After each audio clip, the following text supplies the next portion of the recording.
everybody. Welcome on into our Final Fantasy XII podcast. I hope everybody's having a lovely week.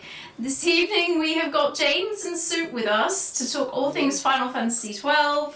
And as always, you guys at home, if you have any questions Final Fantasy XII based that you would like to throw our way, there is a channel point where I think for just 50 points you can redeem to ask a question, and if you do it in that way, then I can see it. So I don't lose it, I don't lose track throughout the whole night.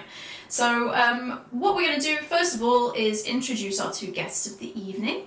And we will ask them the first question. So firstly, James, please do introduce yourself a little bit, and what it is about 12 that makes it one of your favourite Final Fantasies. Well, hi everyone. My name's James, and I've played a lot. I've played pretty much every single Final Fantasy at this point. As for 12, though, 12 is definitely one of my favorites because it basically feels like a single player MMO. It feels so different to Final Fantasy 10 if you didn't get a chance to play Final Fantasy 11, because not a lot of people did at that time. And I just love the fact that it's so different. That's basically it. Yeah, I mean, I would agree with that as well. And then Suit, please could you introduce yourself and what it is about 12 that makes it one of your favourite Final Fantasies?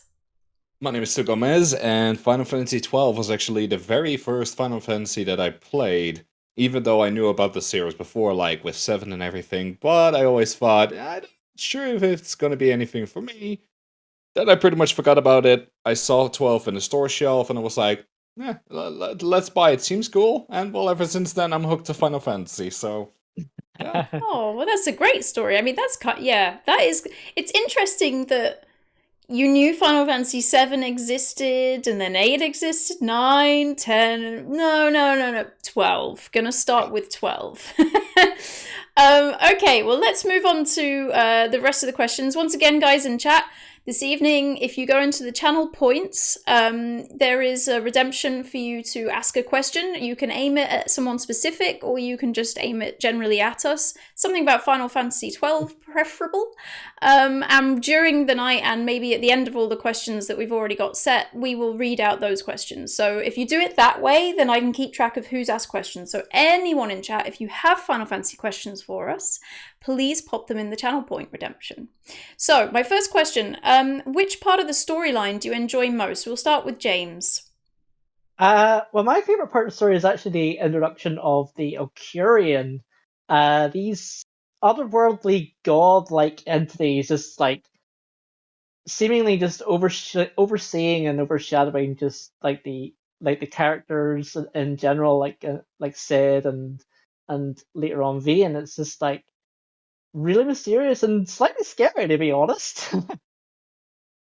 Yeah, they I always forget about them. I always forget that they exist, and then all of a sudden I'm like, whoa, okay, they're like controlling things here. Sue, what about you? Which part of the storyline do you enjoy the most? It's actually very hard for me because I would have like many locations that are my favorite, like either for the puzzles or boss battles. I would have to say Tomb of Wraithwall, because you're pretty much going for the very first treasure, and you kind of know what it is, but yet you don't. So, and you pretty much have to go through all different trials, like the demon wall and everything. So, I really like that part actually a lot. And of course, Nice. you find the very first Esper as well, your very first summon. So yeah, I think that would probably be my very very favorite part. Cool. And my next question is actually for Suit as well. Can you please compare the difference between the original and the Zodiac Age version of Final Fantasy XII? Well, here's the thing. What do you want to know? Because I have a lot. Well, some people at home might have only played one version. So if you True. could specify the particular differences so that people could understand and maybe be interested in playing the one that they haven't played yet. So for the original Final Fantasy 12, we there was a lot of things where you knew it could have been different done. So for example, with the guests, the guests actually leveled at the average that your party had. However, with the new Zodiac Age, you can actually level them up as well as you go along with them. So that is actually a very big change. You can also control them now instead of just letting them running around and do whatever dumb things they do. You can also turn their gambits off as well for the gambit system. You can also, I believe, you can also get their items. I'm not 100% sure on that, but I believe so because it does expand your inventory. It does. They can use the items, I believe, from your things. And of course, the very famous thing is the Zodiac job system. Because before, with the original Final Fantasy XII, every character could learn everything pretty much the same for every other. However, now we of course, have classes. For me personally, I kind of dislike it the very first time I actually started Zodiac Age. Because I was like, oh, cool, I'm limited. Awesome. Hate it. But at the same time, it does give a great challenge. So it has positive and negatives. Of course, 3 other game modes are added to the Zodiac Age, which is the trial mode, which you go over 100 stages for certain battles. We have New Game Plus Strong mode, where all your characters will be level 90. And New Game Plus Weak mode, if you finish trial mode, all 100, you get New Game Plus Weak mode, where your characters will be level 1, 2, and 3. That's it. That's all you got for the whole game. I actually still want to try it. Yeah, I had no idea that was an option, and like now I really want to try it. I want to play 12 again just so I can do those plus games. First, you need to actually finish a trial mode, and it's so difficult. But that might be quite fun to watch on Twitch. That might be an interesting playthrough. I still want to finish it because I got to, I believe, level 7. Because I just finished the story and then I stopped actually with trial mode, I believe so. And of course, we also have the speed up with the gameplay, which are added actually also with a lot of the other remasters as well, where you can press L1 and just pretty much dash through the game, which is fantastic. It is such a godsend. We also have, of course, the spells. Certain spells are tweaked, but also certain spells can only be bought at certain places. And certain techniques and magics can only be found in treasures, but they also have changed. So there is literally a lot of stuff that are changed from the original to Zodiac Age. And there's a lot more stuff that is changed as well, but I did not, fix them. I was like, that's too much. That's a little bit too much to process. Yes, that is a lot of differences. And I guess, I mean, really a lot of just sort of, I guess not, I don't want to say the word upgrade, but like an upgrade from the original. They worked on what was... An upgrade. Yeah, they worked on what wasn't quite working and then just created something that made it work more. So I'm just wondering, Crosis has written in chat that I'm not allowed to touch Final Fantasy XII again, and I was wondering why. Oh, shit! For those of you in chat that may not know, I played Final Fantasy XII a few months ago, and I thoroughly enjoyed my entire time playing it, but for some reason Crosis doesn't want me to go back. Wow, Crosis. Yeah. Right, in the meantime, before he has an answer, we will move on to the next question. James, there are a lot of times that Final Fantasy XII both acts and sounds like a Star Wars film. Are there confirmations from the creators that they were heavily inspired by the films at the time, or is this just coincidence?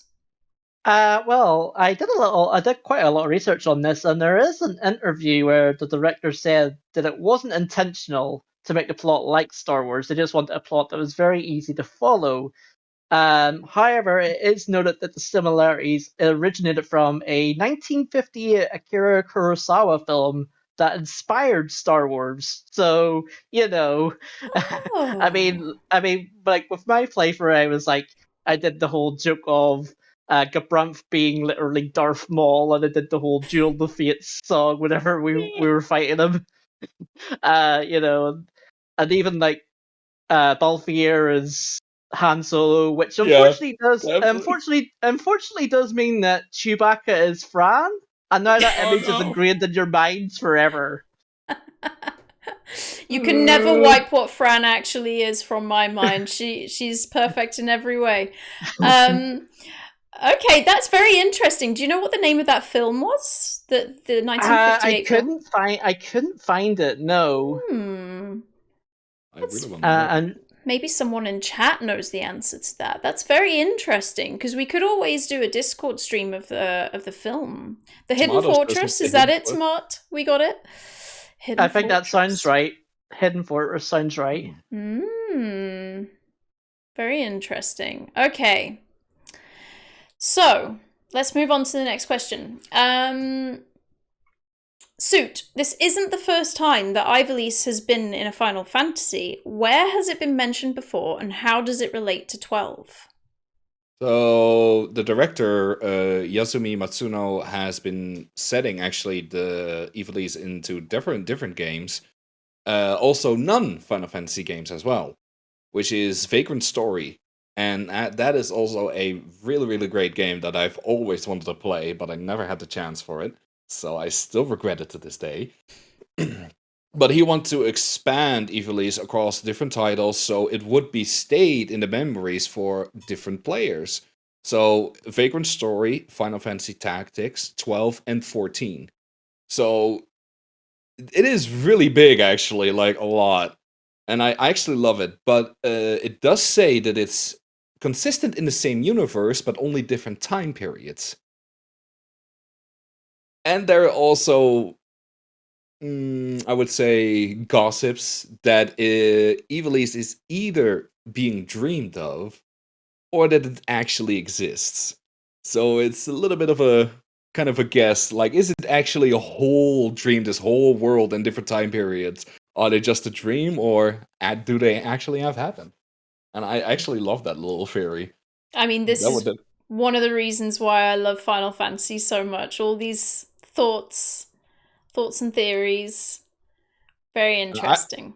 And I find it a very good decision to make it like even non-Final Fantasy games, because if you have played Vagrant Story and then just go to 12, you're like, wait, I've heard of this world before. What? Why? What? Wait, what? That is a great way. I really love that. How do you call it? How do you call that? Let's just say it's a great way, to do it. Yes. There's Zephyric and Tomato is saying in chat, Advance is set in Ivalice even if it might not be real, and Tomato saying, isn't TA2 there as well? Yes. Is that Tactics Advance Yes. TA2? Yes. It's also an Ivalice, yes. I haven't played any of the Tactics games, but I have heard about this before. Okay, so my next question is for everyone, but we'll start with James. Who is your favourite character and why is it Fran? I mean, you gotta love Fran, but I do have a little bit of a soft spot for balthier, actually. Yes. He is the leading man after all. That might put into a further question, but just balthier, just his storyline as well, just his connection with the judges as well is really cool. I love Fran and Balthier. I want them to have their own game. It's not happening, it's far too late in the day, but, I'd love it. Suit, what about you? Who is your favourite character? Definitely Fran, but also actually Dr. Sid is one of my favorite characters. Go on. Well, I will actually get to that in a few. Oh, okay. Oh, he's leaving us hanging, guys. Got to stick around. Okay. All right. Well, the next question is, which character do you feel is the least developed and why? Suit, which is your Vaughn. least? Oh, okay. Vaughn. I mean, he starts the same with the journey and he ends the same as the journey. I don't like him. If I'm honest. Like at the start, you're like, he's a curious kid and everything. You kind of like him, but he just stays the same. I don't like it. And James, what about you? Who's your least developed? Which do you think is the least developed? I was actually going to say Penelo. She does have her small little bit where little parts here and there, but overall she's just there beside Fan, which is a shame because I really like Penello's look, and like just in general, but it's just like she's just there. It's like okay. Yeah, the guys in chat are saying, like Tomato is saying that Van and Penelo are just there, basically they're the peasants, and Zephyric is really happy that you're sharing that brain cell, James. Yeah. I would agree on that as well. I mean, like the whole thing with Van is that he wants to be a sky pirate and he becomes a sky pirate technically, and then Penelo, I guess, is probably, like James says, a little bit of the least developed because she's just following everyone along for the ride. I don't really think she gets much going on at all. James. Van is often considered an afterthought where maybe Bash or Ash are the true protagonists. Who do you believe to be the true leader in this story, or do you think more than one have their own leading role? Well, I would like to make a case for Balthier. As I said, he is the leading man after all. And as I said, with his connection with the judges, and the fact that he eventually get his ship. But yeah, no, every character has their own like small sections, some smaller than others. Like Bash has his own section, and Ash has her own section as well. So definitely a case for those two as well. But gotta make the case for Balthier being the leading man. Yeah, thoroughly agree. And okay, Suit, here's your question then. Here's where we're answering. Suit's question. How do you feel about having a villain Sid, considering he's usually a nice recurring character in Final Fantasies? I find it actually really refreshing. Because for me, it's, since Final Fantasy XII, of course, this is my very first game, I actually found Sid to be one of the most interesting characters ever since in the start, even. Ever since the first scene, he walked in towards Vane, just talking to himself, and you're like, is he okay? Is he just delusional? Are you okay? But for him to be a villain this time instead of a good guy, I personally would love to have that with more of the characters. To have that switched. Like, have like a really good person be a baddie for once. I would love that personally a little bit more than just your recurring, oh, right, he's a good guy, or she's a good person again, all of that stuff. Like, no, switch it. But also why Sid is my favorite character, like completely. Like I said with the very first scene, but you still think, even with the first boss battle, he's still delusional or crazy. Because you hear about Fana, but you don't see him. You don't see Fana anywhere. And even with the first scene, he's like, what? And then you're like, are you just hearing voices? Or what are you doing? What is happening with you? And then, of course, with Fana being revealed, it's like, oh, that is actually really, really cool. I love that. So, just this whole impression, I would love that more than actually Vayne or any other final boss. His aura is completely different than any other characters in the whole game, at least in my opinion. I love that so much more. It's with Vayne has a grand entrance. Gabranth has a grand entrance with all the soldiers coming out of the prison, and he's just a guy walking, talking to himself towards Vayne. I'm like, that catches my eye way more than any other judge or Vayne. Agree. Yeah. Very interesting. Well, we'll move on to license boards now. James, could you please explain it to us? I'll try my best. The license board is set up like a chessboard. You need licenses for absolutely everything: weapons, armor, spells, techniques, even summons. You need license points for everything. You get them by killing the enemies, and it's really interesting. Whenever you unlock one, you get to see like all the other ones spread out and see, and you sort of can make your own path down like a certain path. Like if you want to focus on attack power, there might be ones to the left that focus on that, or your armor or whatever.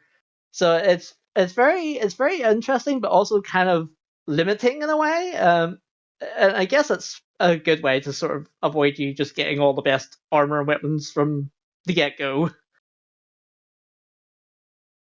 Yeah, it's big fan of the. I personally am a big fan of the license board. Actually, I did have another question there that I haven't actually aimed at anybody. What do you believe to be the best job combo for each character, and why? James, are you able to answer that for us? Yeah, so in my playthrough, I basically wanted to try and use all the jobs. So I think for my damage dealer, I had monk and samurai for basically just all out attack. Knight and Ulahan for tankiness. And White Mage and Machinist actually was pretty good for me too. It does seem like an unusual combination, but it worked really well because guns do piercing damage, so does damage regardless of your attack stat, and you can focus on healing effectively whenever you need to. Very interesting. Soup was also agreeing with that. I saw some nodding there. I'm assuming you're pretty much, yeah. Definitely Knight and Ulhan are a fantastic combination. Definitely, I would actually perfectly is Bosch for that combination. That's Just I had him pure as. tankiness. Just indestructible. It's a Yep. great thing. Yep, that's what I had. Knight Yeah, and the Ulahan White is. Mage and Mechanist, I would definitely say Ash. Because she's the best healer. And I also had Monk and Black Mage for Panello. Because her attack, but also her magic is equally, I find personally, strong. So either way, she can do pretty much good damage. Yeah, I've got a feeling that I would put Penelo with some black magic. I can't remember now, but I think that's what I was doing. Okay, well, here's the other side of the coin. Sue, are there any negatives to the Zodiac Age job system? Yeah, actually, like I said, it's the limitation, but at the same time, it does make you feel more of an RPG because, you are choosing a class, like the very first Final Fantasy, like, for example, you choose a monk, and you only are able to do this. So, in a way, I kind of like it because it does give you more challenge, and it's not just like, all right, let me learn everyone Genji armor or whatever, It just had that limitation does make it a little bit better to also not even choose the correct class or combination, but also the correct characters, because everyone has different stats now as well. So you really need to think of like, okay, what can I do here and what is the best thing to do here. So it's like I said, it's a little bit negative, but it does have its positive sides as well. I see that Tomato has written in chat, no blue mage. Is there no blue mage in our Zodiac Age? Nope. Oh, we have a raid coming in from Super Suplex. Thank you so much for the raid, Suples. Thank you. Welcome on in. Oh, you were playing Bug Snacks. How fun. How fun. For those of you coming in and not knowing about our podcast, the way that we do this is you have the chance to ask either of these guys a Final Fantasy XII question. If anybody has any Final Fantasy XII questions this evening that you would like to ask, all you have to do is go into the channel points. You will find it's only 50 points, so I think you automatically have access to it. And just throw some Final Fantasy XII questions and enjoy us geeking out all about Final Fantasy XII. Welcome on in. Don't let me get in the way. It's all right. It's all right, Suples. Thank you very much for bringing your peeps over. Thank you. I hope you had a good stream, mate. I do have something to add, by the way, with this. Yes, please do. Now with certain updates to the PS4, but also the release, I believe, with the PC and the Switch. I believe only Switch. But the first thing the Switch release did with Final Fantasy XII Zodiac Age, you could actually reset your characters. Yeah. Which before you could not. So you actually had to start a file all over if you were not satisfied with the class. But now if you go to the clan, then you can now reset, which is a very great added thing. Yep. Really love it. Yeah, I think I got shouted at for setting some of my characters to jobs that people in chat would have preferred me not to.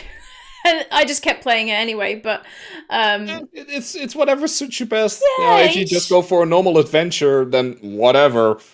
yeah, But if exactly. you go Each for to like their the own. big things, then certain combinations are needed. Mm.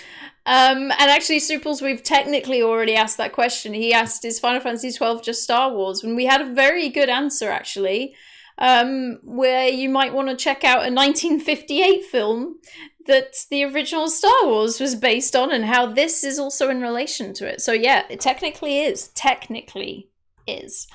Okay, our next question is for James. 12 is the first time that you can engage with enemies on the field with no separate battle screen. Do you remember how you felt when you first encountered this, and how different does it feel to playing the earlier games with random encounters? Yeah, like it felt so good. Like you always almost expect a battle transition, but there isn't one. You just go towards the first area of the game, for example. Oh, this is little cactus. Let me pick attack. Bosh. Let me go towards the next enemy. Oh, there's a wolf down here. Bosh. Oh, look, there's a T-Rex in the first area of the game. Let's see what happens if I attack this. Oh wait, I died. so you sort of get a scope of in the first, even like in the first area of the game of, I need to sort of be careful of who I attack and who I don't attack. Yeah. It's very cool though, isn't it? Going from random encounters, and then you can just see everybody all of a sudden in your game. It Yeah. was really nice change. I really loved Mm. it. So, 12 has a gambit system where you set what each character's auto responses will be to encounters. How do you feel about this system in comparison to other Final Fantasies? So, you see, I like it. People say it's like a lazy Final Fantasy because you can set it so it just plays itself. So, how do you Yeah. feel about this? I kind of like the gambit system. However, I never use it. No. Oh. I even with the original Final Fantasy 12, I literally pressed the menu button every time if the enemy made a certain move. I immediately went to like action button, okay, and you're gonna do this, you're gonna do that every time. I never did the gambit system because for me it was a little bit like I could do this, but I want control as well. Because if an enemy does a certain attack, I want to be defensive right away instead of, all right, let me heal up. Let me do a potion. I'm like, no, don't use the potion. Heal fully. Don't do that. Mm. But it's a great thing as well for the gambit system if you want to not necessarily rush through the game, but let's say if you want to grind, for example, then the gambit system is great. If you want to grind, then you can let them attack whatever they want, and you can just go on through. That is for that way. It's perfect. It's a great thing. But comparing it to, I believe 13 as well has kind of a gambit system. I would say kind of because if you change the rules, they do different things as well. So I was like, 13 has it as well, kind of, I guess. And even there, I did not like it. So but of course you do need to think of what you want to install and like do for Ash, for example, if you have her as a healer, make sure she if you have like it's like less than 10% or you 10% of your health is gone, heal right away. Just Mm. heal. Because that is so important. So overall I like it, but yeah, I just never use it. Except for the healer, of course, because that is so important. What about you, James? Are you somebody who, because like for those of you that aren't quite aware of the gambit system in chat, you can set up some really complicated gambits. I was just wondering, James, when you play it, do you just go with like a basic gambit system, or do you actually set up some really complicated ones? That's I like Sit's idea. I actually want to maybe try and play it that way because I'm used to like setting up the gambits and like just turning them on and letting the game effectively play itself. But I feel I would want to definitely try a playthrough where I play it like Soot, where basically I turn them off and have full control of my party members. But it is so handy, like even like if you come across, let's say, a trap that inflicts you with a bunch of status effects, you can just go shunna, target everybody, you know. But that's really interesting. I gotta try that someday. So maybe a wee challenge playthrough or something in the future. See, I like this about the podcast, is it always gets us really hyped to play the games again. Okay, so my next question for you, James, is can you please explain battle chains to us? Sure. So when you kill multiple enemies of the same type, so every enemy has a type, you get a little battle chain. It shows up in the bottom corner of the screen. There's a fly in my room. And it comes up, and the higher it goes, the higher the drop rates. You can get like little bonus effects like protect and shell on your party members that can heal you a little bit as well. And more importantly than that, it does affect the drop rates. And there are some really rare drops that you can get from a high battle chain. Some really like important like pieces of armor or weapons. There's also a reverse chain where if you kill different enemies every single time, the game doesn't. I don't think the game tracks it. But it also affects the drop rate as well. I had no clue about that. That's very interesting. Yeah. I also now have It's a hard fly. to do. It's harder to do. I feel than a normal chain. So it's definitely a little bit. It's definitely a little bit more harder, but it is worth it to do it sometimes if you can manage to do it. Do you know how many different enemies you would have to kill in a row before it'll give you something? If it's not telling you visually. Not off the top of my head, no. Just wondering. And Sue, can you please explain the mist gauges in 12 and what they mean/do? So the mist gauges are pretty much for summons, for your espers, or quickenings, which are a fantastic help in the game, especially with the original Final Fantasy XII, where I just started with Vaughn, upgraded my license board until I got my very first quickening, and just killed the T-Rex until I was like level 30, and then I went through the game. It was such a great way to start the game up. It was great. But not only that, they can also, with the quickenings even, for example, they, after you did a certain order, or, a certain order with attacks, you could actually also, what were they called actually? Like the end things. Like the end attacks. Concurrences. Thank you. You can actually also activate those. And you also needed to activate each and one of them to get a certain achievement as well. And that was the hardest thing to do if you didn't know how to activate every occurrence. That was so difficult. I really love those.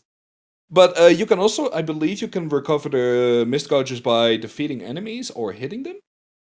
Because I don't think remember. so. That sounds right. Yeah. Because I didn't use it in Zodiac Age at all. I just used it one time to summon Balius at the gate, and that's it. I never used it anywhere else.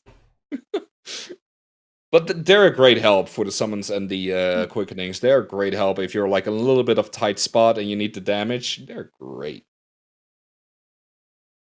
Okay, I'm going to have a quick look at the questions that we've had so far and see if we've got any before we move on to the next one. Well, they also have questions in the chat. Yeah, that's what I mean. I'm going to have a look at the questions in the chat. So, actually, I'm going to do a poll for chat. Let's start a poll, everybody. Ooh. I'm going to start a poll asking, have you played Revenant Wings? And let's see how many of you have actually heard of and actively played this game. I've heard of it, but I've never played it. I've never saw it even in my store. I have played it. To describe it, it's kind of like a interesting tower defense game. Interesting. Now my friend Zephyr, he loves the game. He will sing about it till the cows come home. I played a bit of it and got stuck, and I rage quit. But I think I recently saw it in my local store, and every time I see it, I just like, should I buy this again and try it again? Well, I wish I saw it in my store. I would immediately buy it, actually. I would be like, yes, give me that, actually. Sorry, go on. I was like, I would actually buy it still just because when I believe I saw it once, I was like, is it the same story or is it a different story? I don't know, but it was also really pricey at that point, so I couldn't buy it either way. It's more of a sequel sort of Yeah. story in But terms of wasn't it also like that the characters would meet, but they would be like, I've met you before or something like that? That they couldn't remember? Wasn't it something like that? I don't remember off the top of my head. So I believe I saw like a text and I was like, I remember you or something like that. I was like, wait, don't they don't remember each other? Like, what? That's Final Fantasy VIII.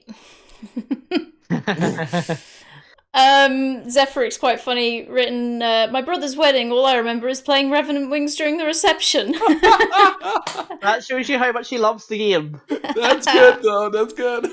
We'll let that poll run for 10 minutes. Let's go back to our questions. It looks like Twitch has changed things, so I can't find the questions that you've asked in my list, my activity feed, which is great fun. So I'll Tomato might go on. Tomato asked if either of you beat Yasmod, and Zephyric asked, what is your most hated enemy in the game? Well, we'll do one at a time. Sorry about that. I could see those. I know that there's some further up. Well, you can answer that one from Tomato first. Have either of you beaten Yasmat? No. I got close, and then he wrecked me. I have a reason, but I will get to that later. Yeah, he's. We'll talk about him later, definitely. Okay, yeah, we will actually, thinking about it. Tomato, if you're able to like copy paste into Discord for me, because I seems to have disappeared from my Twitch stuff. If you're able to, thank you. So let me go back to our list of questions. James, quickenings, because we were just talking about the misgauge. Quickenings are this Final Fantasy's form of limit break. Do you feel like these are an excellent form of limit where you can spin multiple characters, many different quickenings in one run, or are they too easy or not as useful as other games' handling of limit breaks? Well, I love the quicklings. First off, the quicklings all look really, really cool. Like, if you want to see Bash do a Kamehameha wave, or Fran do flash kicks, or balthier some of their freaking meteor, that's your option right there. As Sid said earlier, it's good for like a sort of a panic button. Oh gosh, boop. The one downside I think of them is that the damage they deal is slightly random. So you sort of go like, but then again, most limit breaks, you don't really know how much damage you're really going to be doing, in terms of that. But yeah, that's basically my thought process on the quickenings. I like them, but I just wish sometimes they would do like a sort of a set amount of damage sometimes. That's very interesting. I didn't realize that I guess it does make sense that the amount is different every time. Slightly frustrating. Original. Suit. The summons in Final Fantasy XII are called espers, and many are collected during the mainline story, but there are a few extras that can be collected along the way. Do you personally collect all or most of these, and which one is the hardest to collect? I collect all of them. The hardest for me would still be Zodiac, because you need all of the espers if you want to get Zodiac. And still one of the hardest, I would say, is Ultima, because you need to go to the Great Crystal, and that's just a maze of endless things. And to get there, it's just hell. I actually had to use my strategy guide for the original Final Fantasy 12 to get there because I could not figure it out. I was like, all right, where is this? Where do I need to go? It was just impossible. Yeah, I don't actually know how anyone can do it without a strategy guide, to be honest. No. I never understand how anyone can do it. So do you know how many are the extra summons that aren't part of the main storyline? Let's see. I believe Zolara is an option. Chusgalan is an optional. Amadralek is an optional. Zeromus is an optional. Ultima, Zodiark. So we already have 6. Chaos. Oh, there's another one. Fuck, there's another one. I'm racking my brain myself. Yeah, there's another one. The Earth dude, the where you gone on most foreign high waste. There's another one. That is the optional one. So Anyone in we chat? already have. We already have 8 at least. So I believe 8 are optional because we have Balius. That is definitely collectible. Yeah. Matthias, Shemazai. What was there? With an H. Hatchmal? Yes, thank you. And a Femfrit. So we have 5. So I believe that's all of them. So I actually did think I count all optional ones. That's actually impressive. So my next question. I've aimed this at James, but I'm definitely going to ask both of you. James first. Which is your favorite Esper to collect and why? I think I'm gonna go and say Belius actually.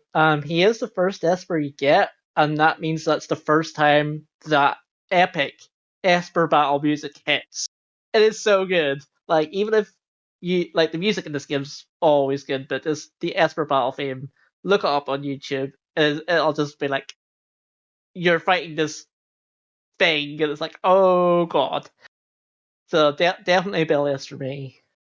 Yeah, it is really cool. I love it. I get so hyped when I hear that music. Sue, are you able to answer which is your favorite Esper to collect? I would say I need to choose between 2. It would either be Zolara or Zodiark. Because Zodiark is just the tiniest little thing, but it has the greatest amount of power. But Zolara, I think Zodiark would be number 2 and Zolara would be my number 1, definitely. Interesting. There are a lot of hunts available throughout this game where you can climb through the ranks and gain extra bounties. Suit, which is your favorite hunt and why? I actually have a top 3. Number 1 is Gilgamesh, 100%. Just purely because of the humor he brings into the game. But here's the thing as well, when I very first got my hunt with him, and also the second battle, which it occurred a little bit to me more, you can definitely sense he is not from this world. You can definitely sense it right away with the second battle. You're like, you have so many swords. It's like, you are not from here. 100%. You are from a different universe or somewhere else. So Gilgamesh is definitely my favorite one. Also his theme as well. When I very first time I heard it, I was like, oh, that's good. He has a whole different theme than anyone else in the whole game. That's good. Really loved it. Also the little cutscenes between every phases as well. It was just perfect beyond. Really loved it. My second would be actually the God or Devil Hunt with the Shadow Seer and all the Guardians from the Pharaoh's Tower. Really love that one. And the third one would definitely be the Behemoth King. To win that battle, that was so exciting. Oh man, that was also so satisfying. Very nice. I was gonna. Also, by the way, for the Yes. question for Tomato, by the way, now that we are talking about hunts, Mhm. I never beaten Yasmad because I never beaten Omega Mark 12. And if you beat Yasmad before Omega Mark 12, Omega Mark 12 would disappear. So Yeah. that's the reason I've never beaten Yasmad, and the shitty thing is that's the only one in my original Final Fantasy XII, that's the only one I've never beat. I got every rare game. I got every hunt. That is literally the only beast I Wow. never beaten in my thing. It's very But interesting. I didn't realize that it disappeared if you went one over the other.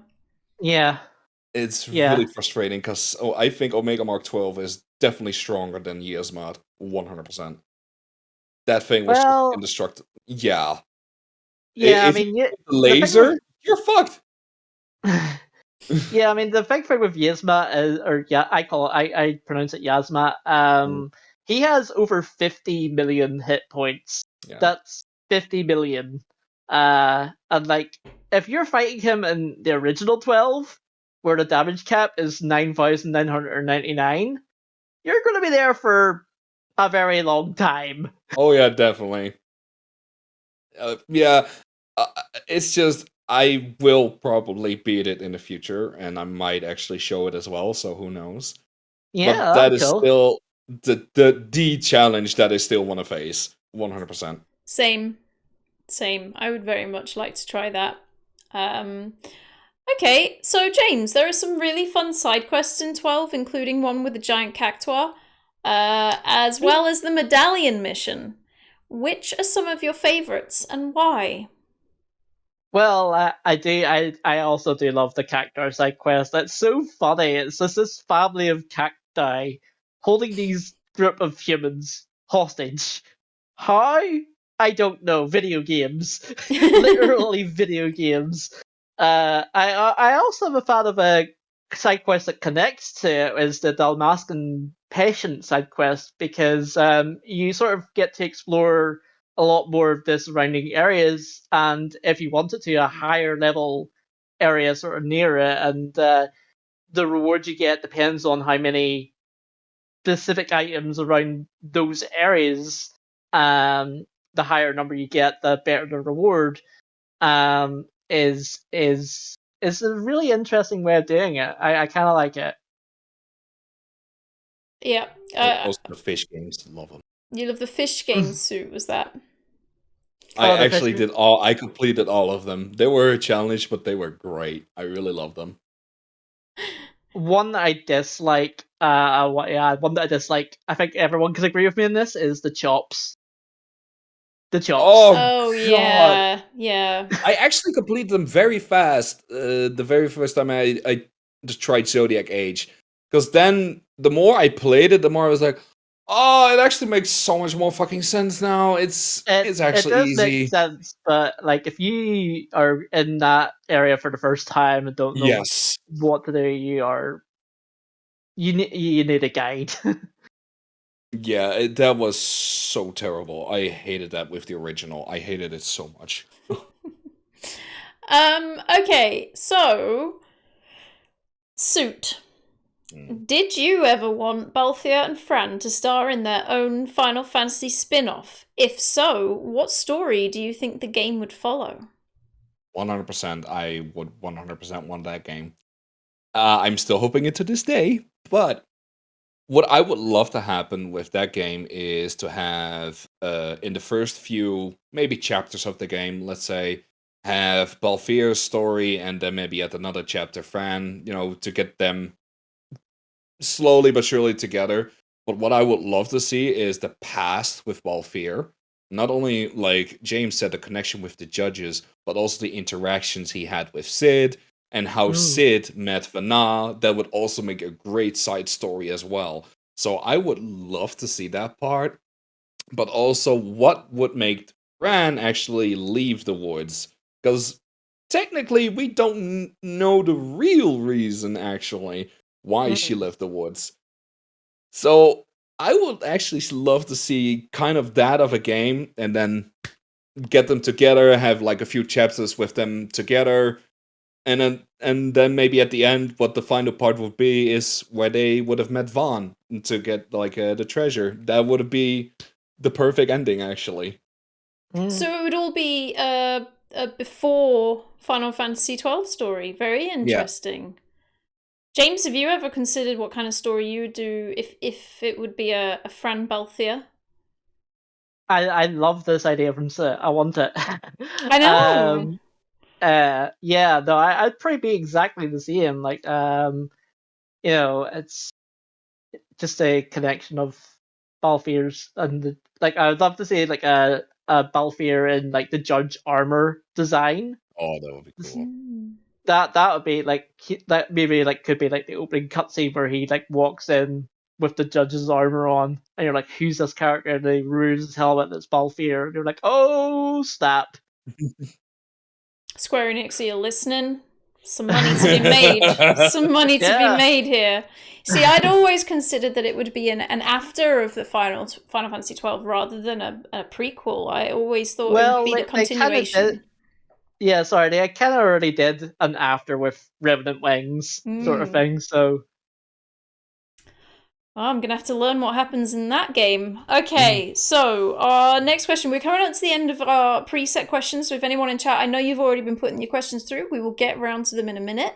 But if anybody else has thought of any more questions from the questions that we've been asking, please do pop them in the channel points and I will read them out. So my last few questions I have here are for both of you. We'll start with Suit. What, if any, would be the negatives to this game? Hunting rare games. Definitely hunting rare games. You don't know what the requirements are. You don't know the locations. You have no advice, no hints whatsoever.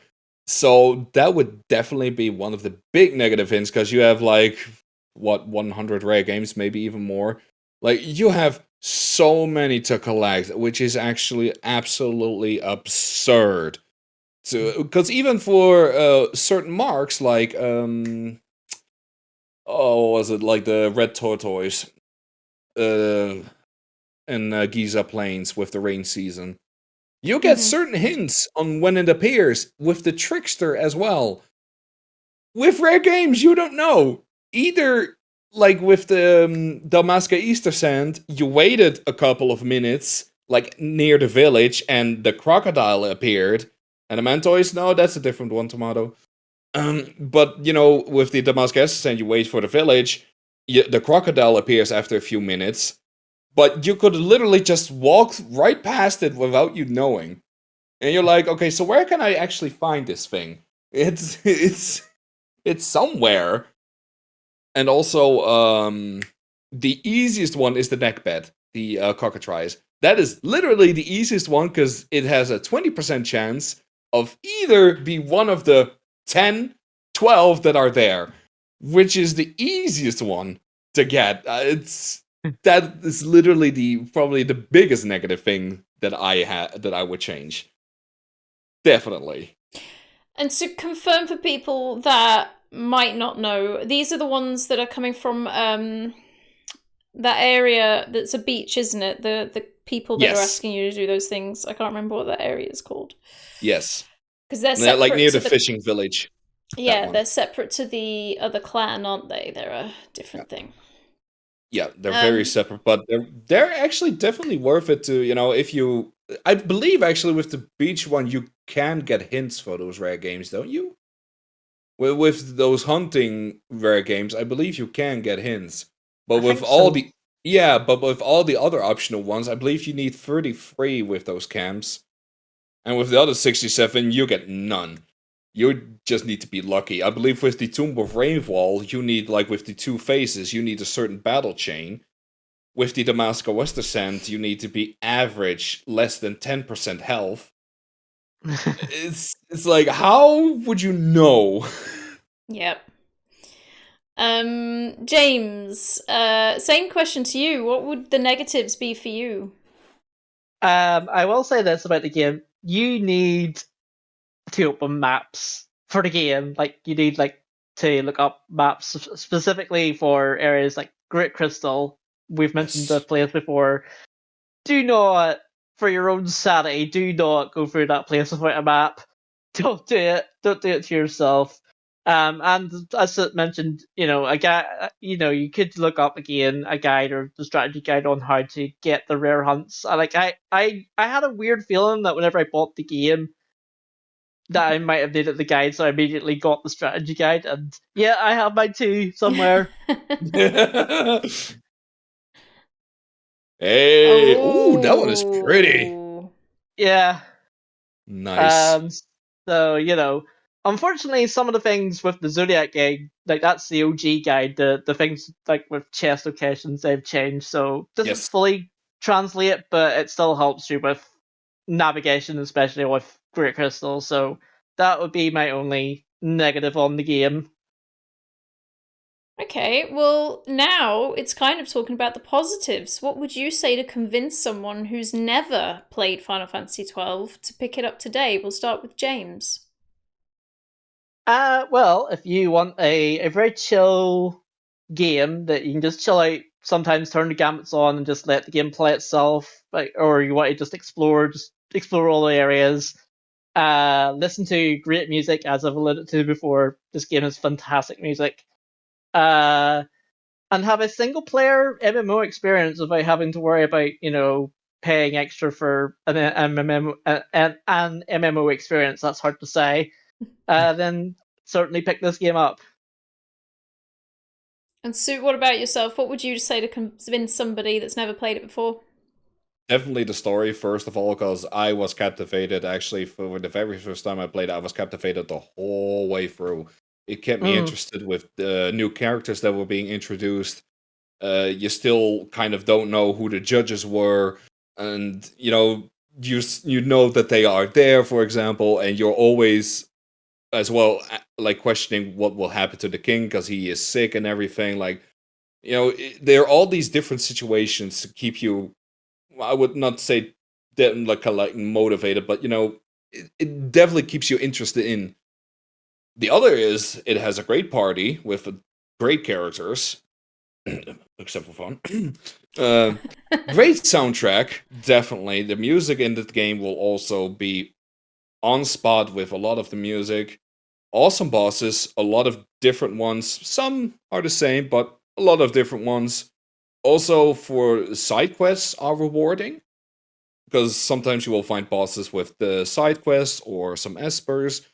Also, very rewarding, and just great stuff to do, just to explore the whole game. It's great. Wonderful. Well, we're now going to go through the questions we've had from chat. So if anybody does have any more questions that you would like to ask, feel free to pop them through the channel points command and I can scroll through and find it. So the first one we got was from Zephyrek, which we might personally not be able to answer. What was your fave part of the real Final Fantasy XII, Revenant Wings? Do either of you actually know the story of Revenant Wings? Nope. Not off the top of my head. All I remember from playing it was you obviously have Van and Pinello. Sort of, this is after Final Fantasy 12, and you meet up with adult Kites and adult the other person. And as I said previously, it's a tower defense game. Um, from what I remember, you do fight like some of the espers as well, and all I all I remember is getting stuck on one of them. I don't remember much about it, unfortunately. Sorry, Zephyrek. Well, our next question was from Tomato, and I think we can answer that one. And it is: would the game have been better without Varn and using Bash or Balthier as the protagonist? Yes. Which would you prefer as the protagonist, and why? Oh, I personally, for me, I would have Bosch. Because Mm. with Rex, you're already introduced to Bosch. And I would actually. That sounds actually really dark, but I would love to see, how he was more years in prison. You know, like I said, it sounds kind of dark, but, you could see actually the change and everything. I would actually love to see that a little bit more. Or, for a little bit more treasure hunt, Balthier would have been perfect as well. So I think either of those would have been perfect. James, do you have any thoughts on the question? I wouldn't want to get rid of Van entirely. I know how much you hate Van, but I wouldn't want to get rid of him No, I entirely. don't hate him, but I just dislike him. It's like it's just a kid who wants to be a fucking sky pirate, and that's it. Like he Yeah, has I no know. growth whatsoever. Mm. Fran opens up more. Balthier just gets a little bit rid of his ego. Ash gets rid of her obsession with the mask and to return it to her original state. Everyone has changes except him. Yeah, I know. But yeah, no, I definitely would like. I would like to see like Bash or Balthier, as I said before, as the protagonist. Um, yeah, I mean, everyone in chat's sort of saying that they added Invan as a relatable teenager for the audience, and Croesus is there Mm. saying you're basically babysitting. Croesus would know. The next question we had, another one from Tomato, was why did they implement a job system in Final Fantasy and not include Blue Mage as an option? I would love to see a blue mage or Yeah, like job for this game. That'd be interesting. definitely. I, But I I agree. but unfortunately, no dice on this one. Nope. I have got another question from Zephyric, because Zephyric, we've already gone through the Yasmat thing, but Zephyric actually also asked, what is your most hated enemy in the game? Because it's probably not Yasmat, because you want to fight Yasmat. So, do you have a most hated enemy? Omega Mark 12, 100% is my most hated enemy. Well, I haven't actually fought. I didn't go down to fight Omega Fight Mark. I'm gonna say probably as a sort of a meme answer, I guess, the first T-Rex in the game. You go out and you see this big T-Rex, and you're like, oh, I'm going to see what I can do with this thing. Attack, chomp, game Yeah. over. Fastest game over in Final Fantasy history. I still remember the first time I actually attacked. I was like, oh, T-Rex. Oh, smack. Okay, never do that again. Exactly. James is clearly scarred from his playthrough, his first ever playthrough of Final Fantasy XII. It's bringing Yeah, back all the memories. I love it though. Yeah, that's great. That's good. Zephyric has written, do you fear Sonic Fangs and its 5% death chance that hits Oh, 100% of the time? Remind me, yep. what is this? It's an enemy skill that most enemies, I think most of the wolf enemies have. Yeah. Sonic Fangs basically has a 5% chance of just instantly killing you, and it pretty much, like Fire Emblem, 5% is 100%.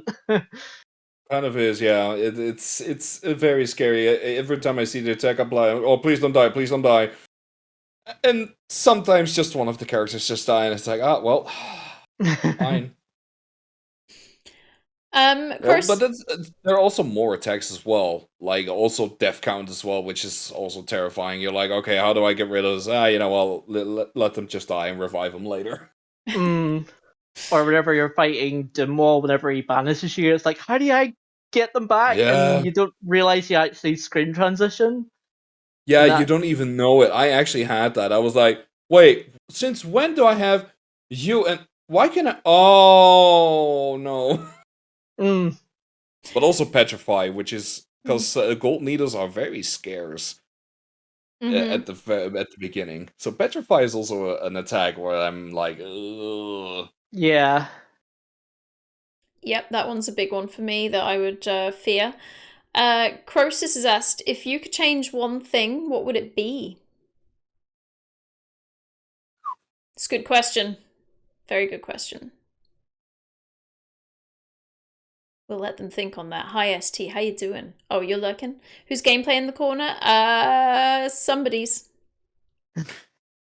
Let's not get in trouble. I would actually make the gambit system a little bit more easier to understand, because sometimes you're looking at all this gambit system and it, like for a first time player, it can get confusing. It can be like, oh gosh, what do I do here? Okay.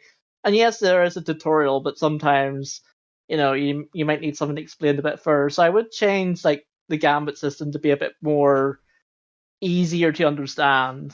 I don't know how that would be implemented though, so For me, I would actually like for the rare games, like maybe after certain like hunts, get a certain item and like have a bell ring or something like where a rare game is in the area. I would mm, love that a little bit more. Then you're like, okay, there's a rare game here. so I need to do something at least. Maybe give a Mm, hint, like after 3 tries or something. I don't know how, but after a certain amount of tries, get a certain hint. That would be really great, actually.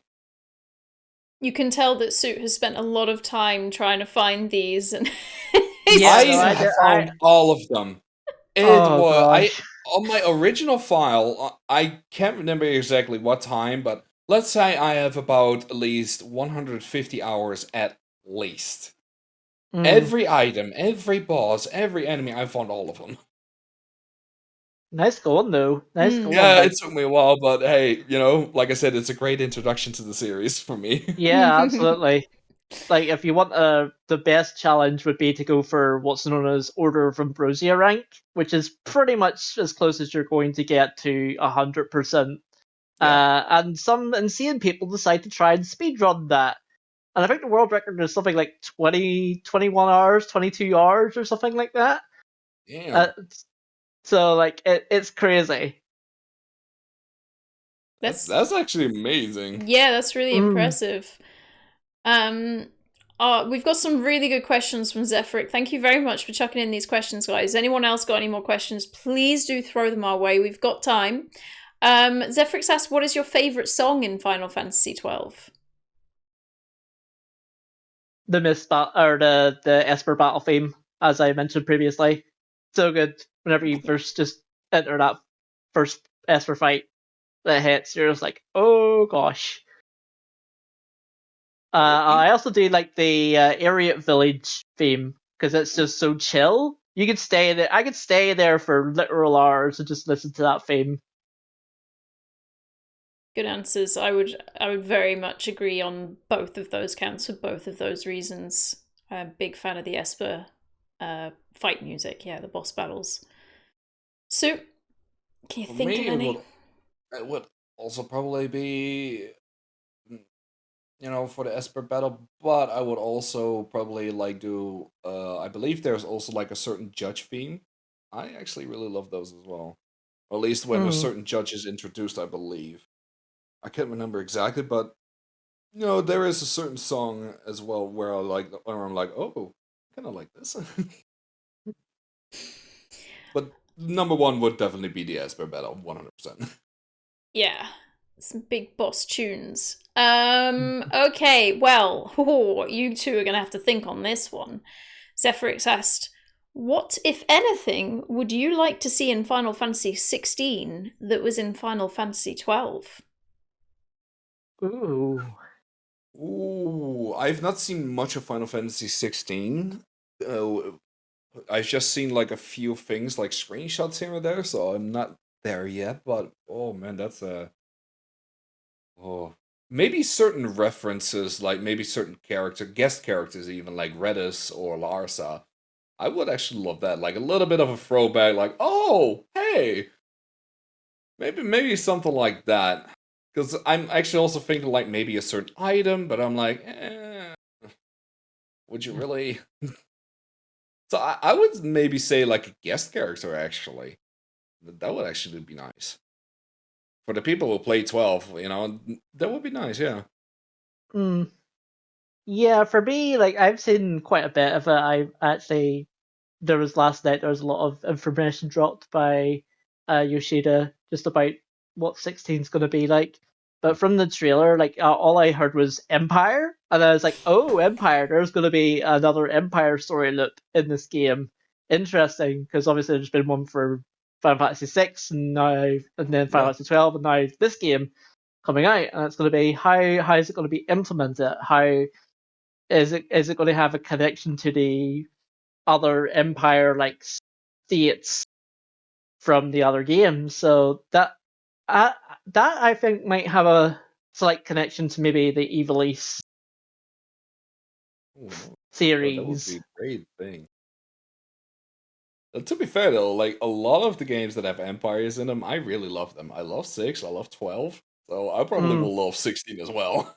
yeah, yeah.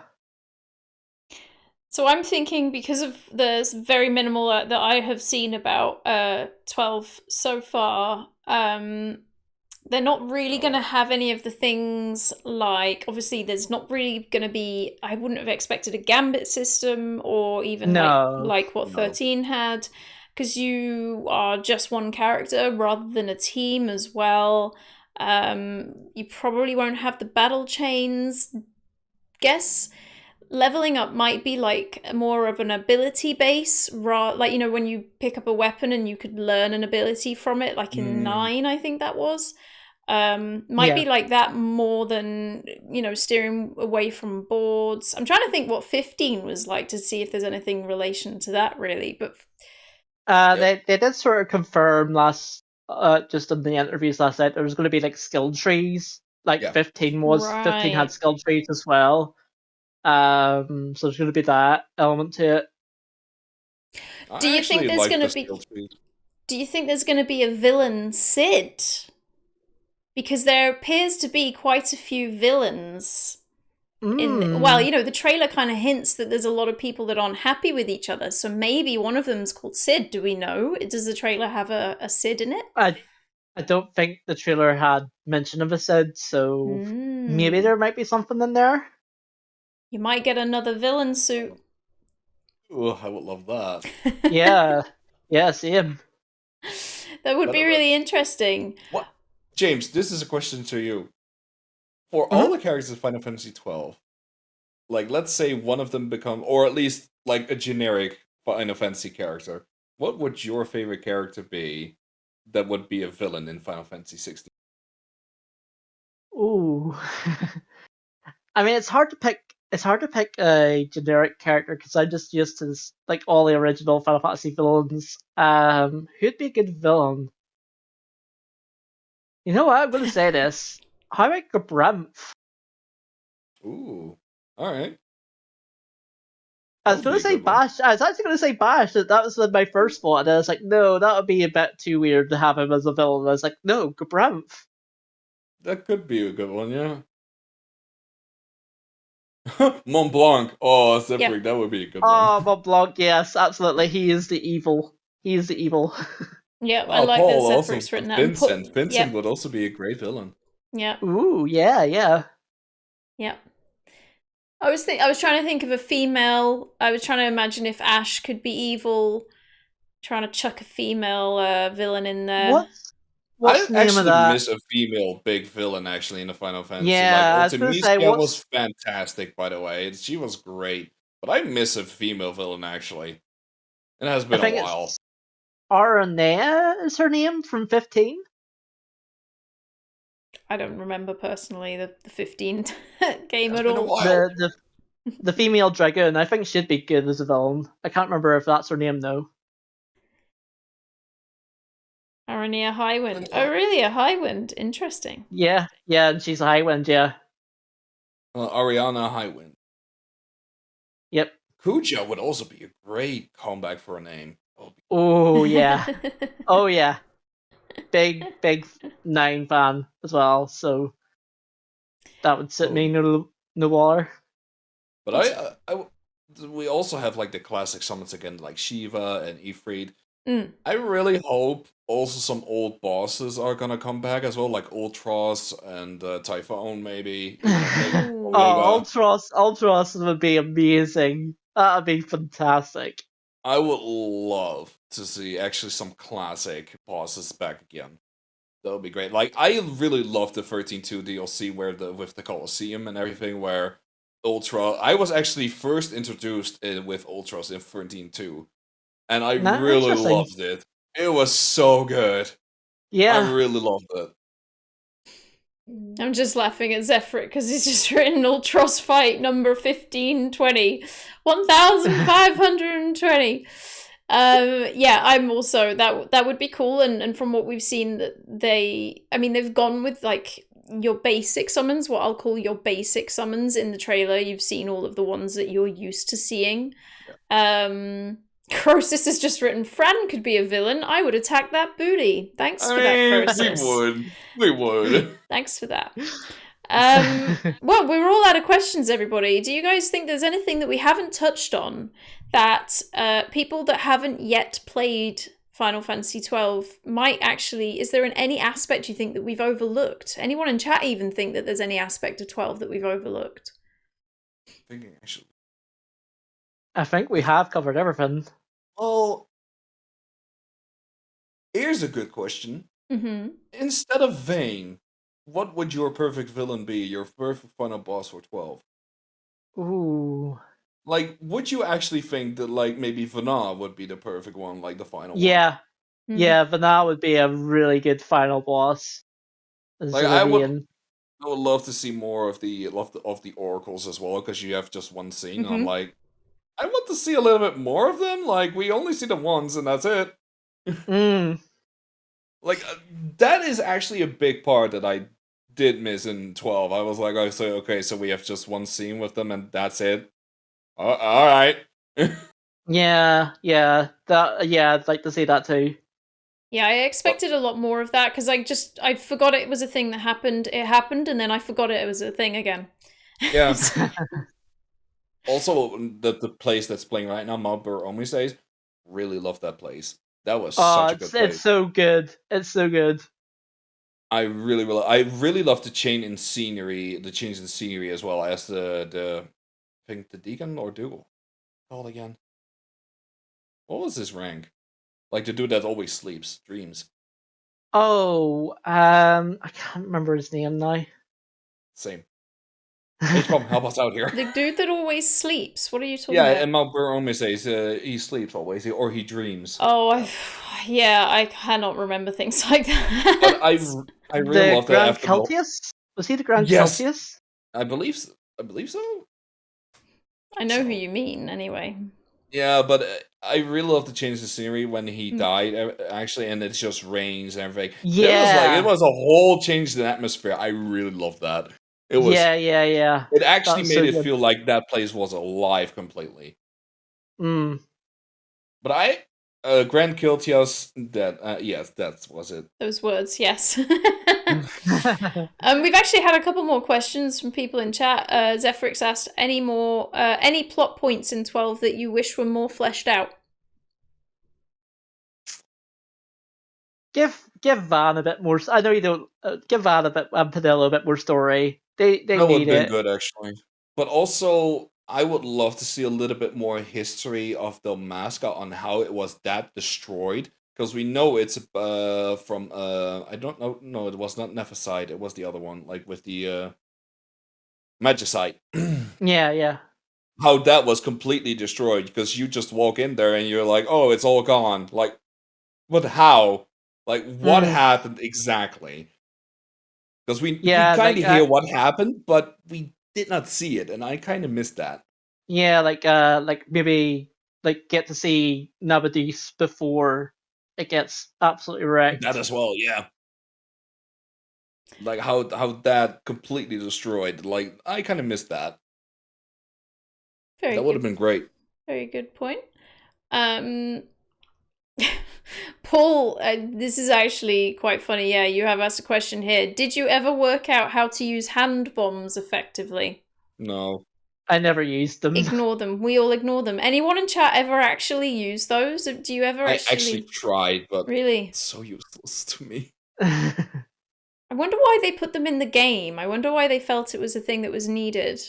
Maybe there's a secret we don't know.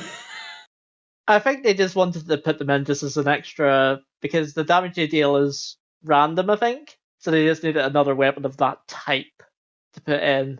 But then again, there's only like one weapon that does the poles target magic defense. So, I don't know.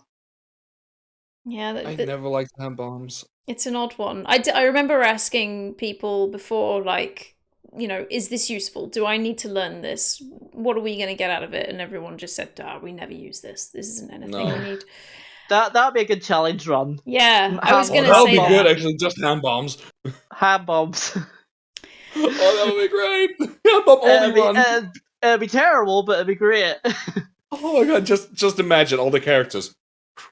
Just throw it. Someone must have done it. Someone must have done it before. We'll have to search the internet and see. Let me check right now. Croesus asked one last question. If anybody's got any more questions, please chuck them our way. Croesus asked, in the world of Ivalice, what is the thing you never say to a banger? I don't know. I feel like that's a joke. Is he writing a joke? Are you going to give us the punchline? Yeah. No one has done it yet. No one's on a hand bomb only run. I wonder if it's even possible. Literally the fourth thing on Google. What is it good for? Yep. That sounds right. You never call them a lizard? Really? Oh yeah, that's a thing, yeah. Don't call bangers a lizard. That's a thing from Tactics Advance. Oh. Thanks for that. I mean, it makes sense. Also, I would love a little bit more of a story with Backgammon and Balthier as well. Oh yeah. That could maybe tie into like the prequel game we have going on. Maybe how they came about. I actually have Backgammon in my D&D story. And Nice. Balthier as well. Yeah. Nice. Like it. We've got another question from Zephyric. What boss do you think was overhyped but turned out to die too easily? Vayne. Yeah, actually. Yeah, I during my 12th playthrough, whenever I did Gabramf, I said this before, where I sort of hummed the Duel of the Fates theme, and by the time I sort of killed him in like a few minutes. I was like, I didn't get the finish yet. Even though it's a really hype fight, but I just thought I'd bring that story up because it's so funny. It's just like, I did the Duel of Fate themes. Oh wait, he's dead. Yeah. With Vayne, with me, the coolest thing was that his HP bar does not show. I actually thought my game was broken. I was like, wait, why doesn't it show? Like, what's happening over here? I was like, you know what? I'm just gonna fight and we'll see. And then I searched up later that was actually a thing. I was like, ooh, that's actually really cool. I love that. But he died so easily. Yeah, actually, like he died pretty easily for me too. Like the toughest boss for me was actually Sid, the very first time in the second fight. Mm-hmm. I actually had trouble with that with the original Final Fantasy XII. I had a lot of trouble. Like, he hit hard. He hit so hard.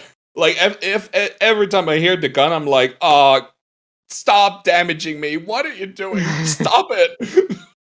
Yeah, the first time you see Sid with his, what are they called, the Rooks? I think Yeah, they're the called Rooks, yeah. And you have to sort of kill them first almost before you can target Sid. And it's like, oh gosh.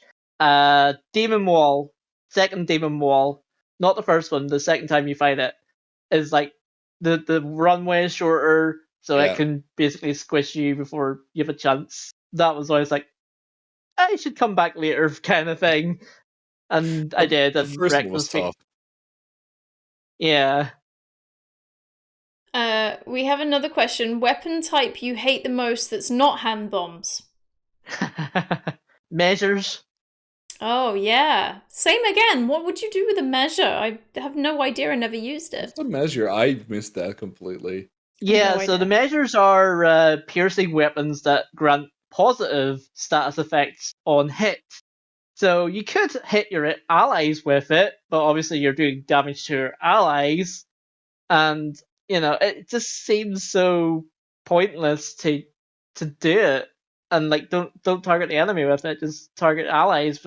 Again, why would you do that? That's useless. You're basically wasting a character slot on doing that. I would say actually archery for me. How dare! Not the sighting god, which is the best weapon of all. I like archery. I mean, Yeah, but for me, like, if you have like a Bushido, like for example, like with a katana, like that does way more faster damage than the archery. mm, I like to be further away, and do we have backlines in Final Fantasy XII? I can't remember. Here's the thing, though. Here's the thing, though. I would love to hate the guns, but I never use the guns, so I might in the future use it. Guns can be pretty handy, like with the flat damage they do. Like your stats affect your attack stat doesn't matter with them. No, the only thing is you don't use them against the jellies or the flans because they're resistant to them. Yeah. So they do like 1 damage to them. So you have to sort of play around that a wee bit with the guns. I just thought of a Yeah. question, completely off the top of my head. The accents in Final Fantasy XII. There's some weird ones. I mean, really, there's a weird one. I'm still confused as to whether they're trying to sound Welsh or something else. Do either of you guys have any views of the accents that they've created for this game? I never paid attention to it, if I'm No? honest. I for me, when I'm in a game like Final Fantasy or any other big JRPG or whatever, I look more for the characters than what they sound like. So I never really paid attention to it, if I'm honest. Like, of course, certain characters might have like very annoying voices, and I'm like, okay, just shut up. But others, I'm like, you sound okay to me. Like, whatever accent it is, I don't really care. Yeah, I'm probably the same way. It's just me then, isn't it? Just me being picky. Maybe you're British. Maybe it's just because you're British. Maybe, yeah. I think it's always stuck with me when I played it as a kid, is like, what are they trying to put on a particular regional accent, or is this a made up accent for that character? So it's the narrator that I'm mostly pointing out. The guy right, yeah. that reads out like the long passages of text in between certain parts. Marquis. He's got a very particular way of speaking. He kind of sounds like he's trying to be Welsh, but then it sort of sidles into other areas. And I actually like his voice. He's very yeah. And I get told that it is just what they made up themselves. Story. I kind of like it. Suit's favorite Final Fantasy voice is Tidus, says Croesus. No, absolutely fucking not. Trying to rile people, Croesus. Absolutely fucking not. Who would be your favorite Final Fantasy voice? That would be a very good question. You see, I do actually really like Fran's voice. I find it quite relaxing. It's nice and different. Yeah. For Final Fantasy XII only voice, or like in the whole You can pick whichever. Because if it's in the whole series, give me a fucking hour. Just that would take a while. Because it would be easiest saying, like, it would be the easiest to say Sephiroth, like 100%. But if I would have to say only for Final Fantasy XII, I would probably also say Fran. Like, yeah. Tomato. We've got more questions. Zephyric has said, what is your favorite magic in Final Fantasy XII? Magics in Final Fantasy XII. I'm trying to remember what I have not used it as often, but I would say just because of the status effect. They're great. Which one, sorry? Green. Oh, right, the green ones, right, okay. I've not used it as much, but I think I need to use them a little bit more, because they are pretty handy. Yeah, bubble doubles your hit points. I don't think it's a spell. Is reverse a spell? It's more of a stats effect. It is a spell. Reverse is technically a spell. It's such an interesting status effect, which basically just reverses the damage you do into healing and the healing you do into damage. It's really, really interesting. I used it against Behemoth King a lot of times the very first time. Like, holy crap. It was nothing but reverse, and just hacking and slashing. Yep. Yeah, that one confuses the hell out of me.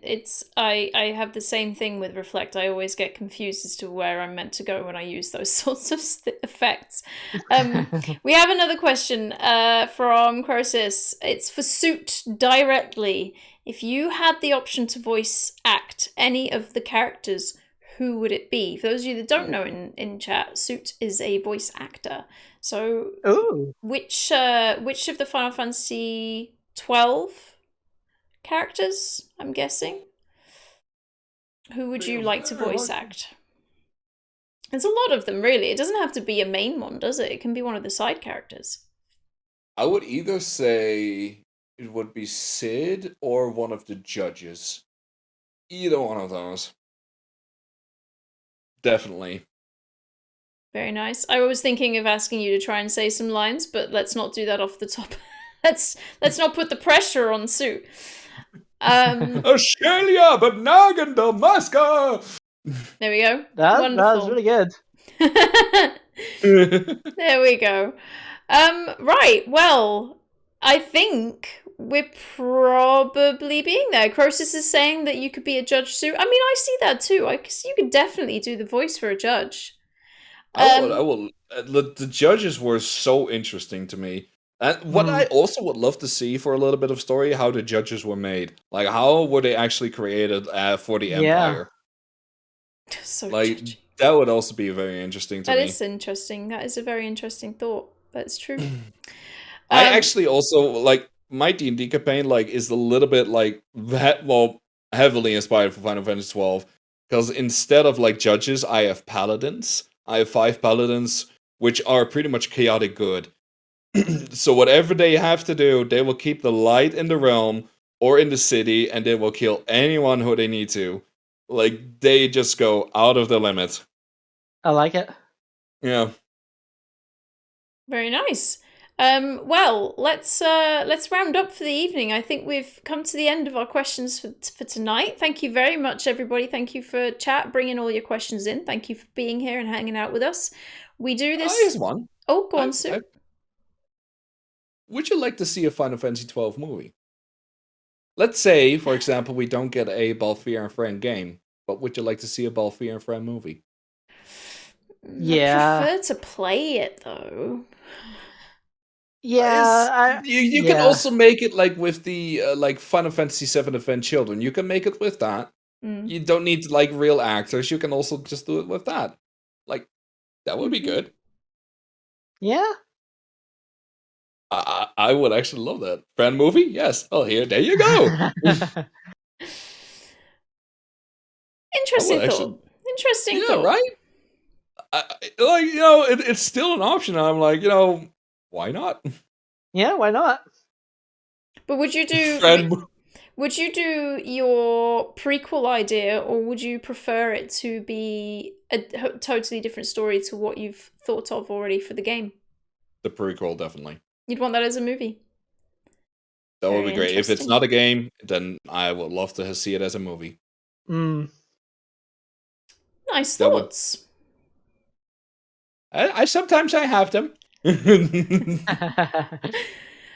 well, let's round up this evening and yeah, just sort of say goodbye to everybody for the night. As I was saying, we've got a monthly podcast, so next month technically supposed to be about Final Fantasy XIII. So if anybody is interested in coming onto this podcast and talking about Final Fantasy XIII, let me know. And yeah, thank you everybody in chat for being here and for bringing in your questions. So we'll go through. You guys can tell us. We'll start with James. If you can tell us, because you are a streamer on Twitch as well. So if you can tell us what your sort of schedule is and what you're playing at the minute, we'll shout you out in chat. Okay, awesome. Well, my stream is every Monday, Wednesday, and Friday at 2 p.m. GMT. We just wrapped up Breath of Fire 2. Big fan of Breath of Fire series, by the way. And our next game is going to be Eiyuden Chronicle Rising, which was one of the new games coming out. So I'm a big RPG fan, just in general. Any and all RPGs. Sometimes I throw in a little bit of horror games in there for a little bit of variety, but it's mainly mainly RPGs for me. And that's pretty much me. Very cool. And Sue, what about yourself? I play. I'm stream on Tuesdays, Thursday, and Friday, mostly 7 p.m. CEST, and I play a lot of different games, horror, RPG, you name it. But for a while now, I'm actually playing Ni no Kuni, Wrath of the White Witch remastered. Ooh, nice. And I'm also playing Darkseid is Free on Reckoning mode, which is the most difficult mode on that game. And you can die in 2 hits on average, which is a lot of fun. So you're quite frustrated in your streams at the minute.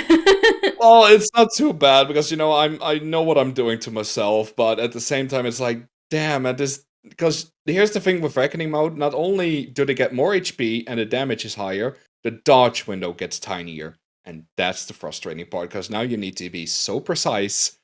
That's the annoying part. I see. Well, thank you very much, both of you, for being our guests this evening. Thank you for answering all of our tough questions. Thank you for having me. Thank you very much to chat as well. And I hope you all have a lovely week. And we will see you next month for a Final Fantasy XIII podcast. Let's all say goodbye, everybody. Bye, everyone.